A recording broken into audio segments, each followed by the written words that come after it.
Assalamualaikum warahmatullahi wabarakatuh.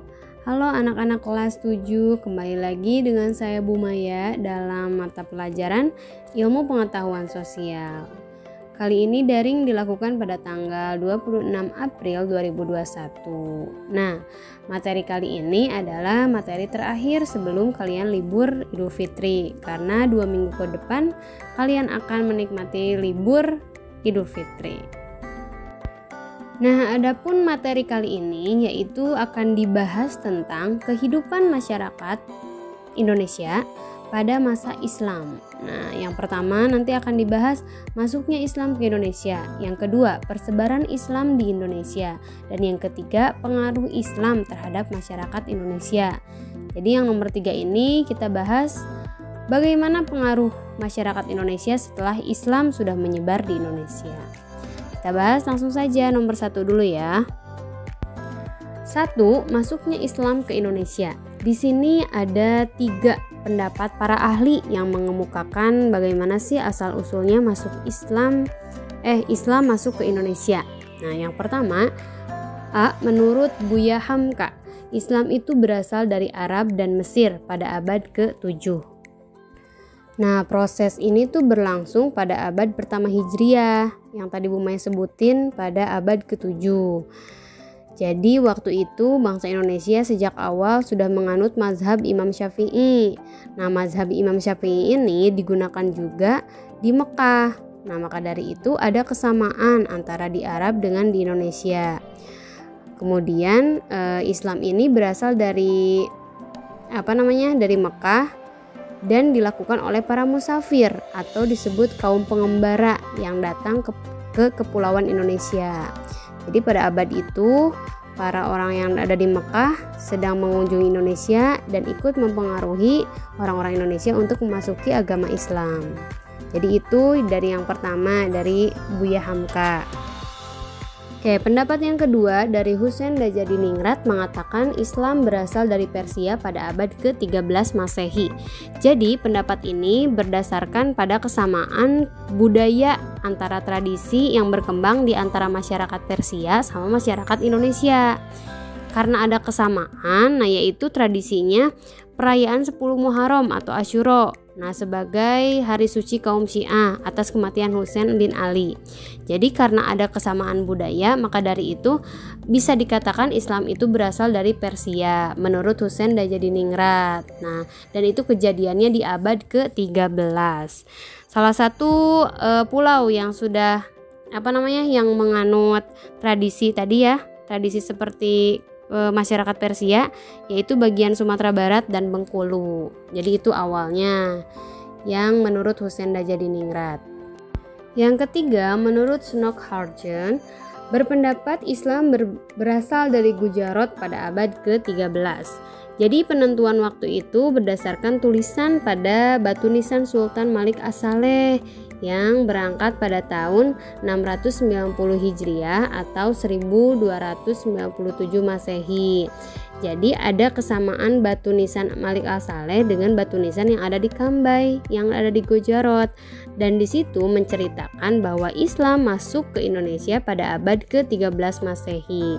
Jadi kalau di yang pendapat ketiga ini ada catatan ya buktinya. Jadi dapat disimpulkan bahwa Islam yang datang pada abad ke-7 itu berasal dari Arab ya, abad ke-7-nya itu dari Arab. Sedangkan Islam yang datang pada abad ke-13 Masehi itu berasal dari Gujarat. Jadi intinya Islam masuk ke Indonesia secara perlahan-lahan yang dimulai pada abad ke-7 Masehi dan mendapatkan bentuknya secara politik pada abad ke-13 Masehi. Nah, pembahasan selanjutnya kita bahas rute persebaran Islam. Kalian bisa lihat di sini ada sebuah peta ya, peta Indonesia yang dimana ini menceritakan alur masuknya Islam ke Indonesia. Kita lihat dari awal Islam masuk itu ke Pulau Sumatera terlebih dahulu, yang paling atas nih, yang paling barat dari Aceh kan. Kemudian habis dari Pulau Sumatera masuklah ke Pulau Jawa. Nah, Islam lebih menguat nih di Pulau Jawa. Kemudian ke Kalimantan ikut tersebar. kemudian ke Sulawesi, dan yang terakhir ke Bali.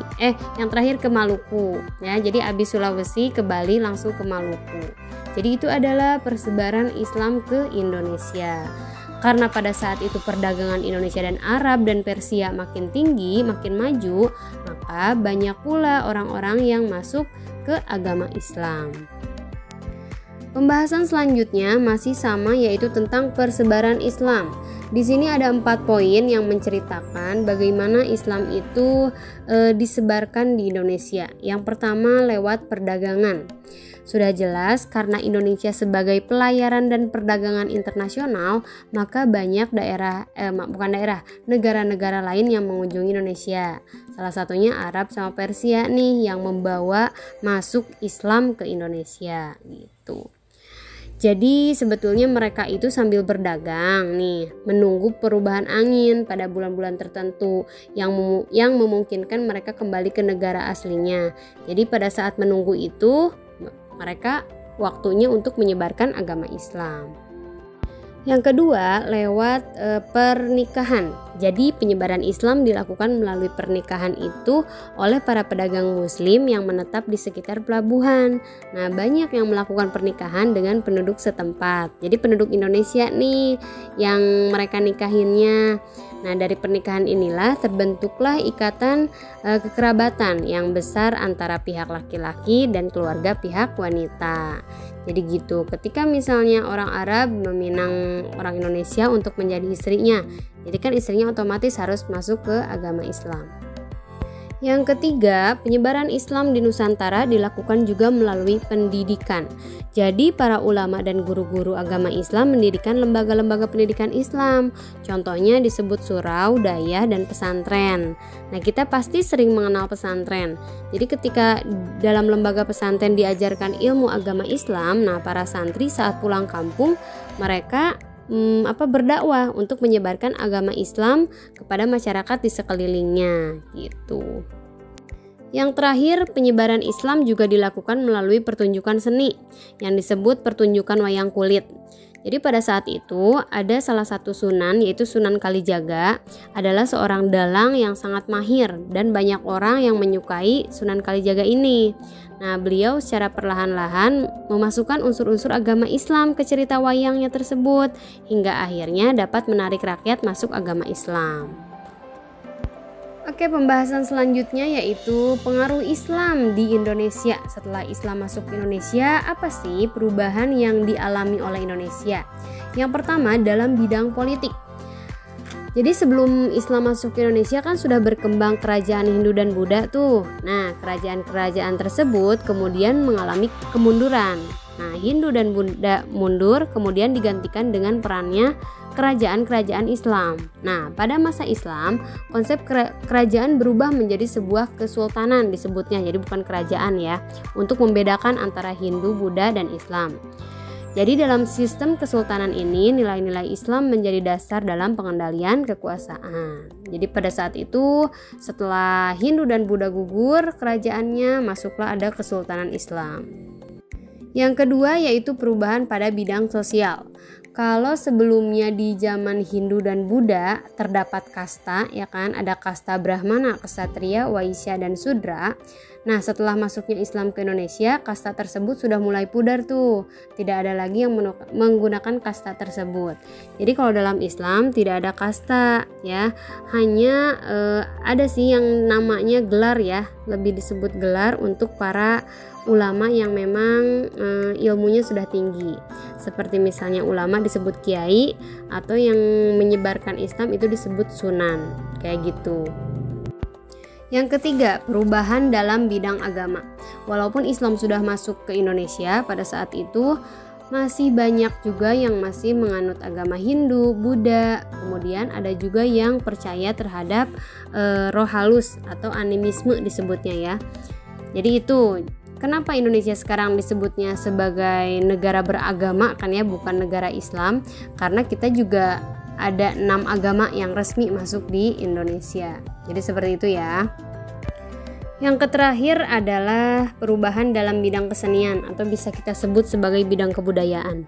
Nah, setelah Islam masuk ke Indonesia, banyak sekali perubahan dari budaya Indonesia yang dikait-kaitkan dengan unsur keislaman.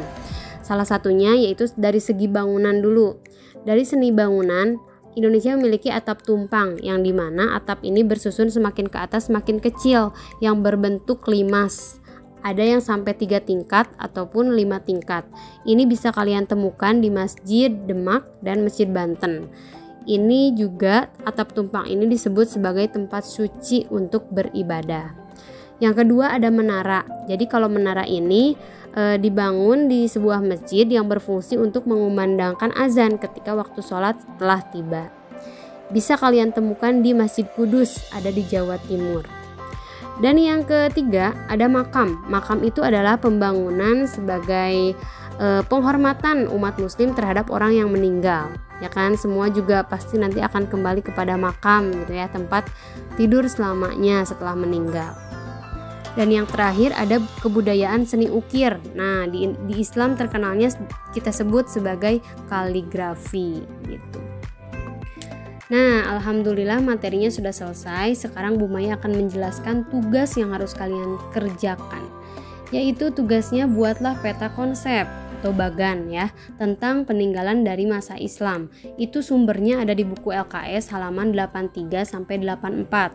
Silahkan kalian rangkum. Jadi misalnya kalian bikin judul nih di tengah-tengah HVS atau di buku gambar, peninggalan dari masa Islam. Terus kalian bikin panah-panahnya. 1.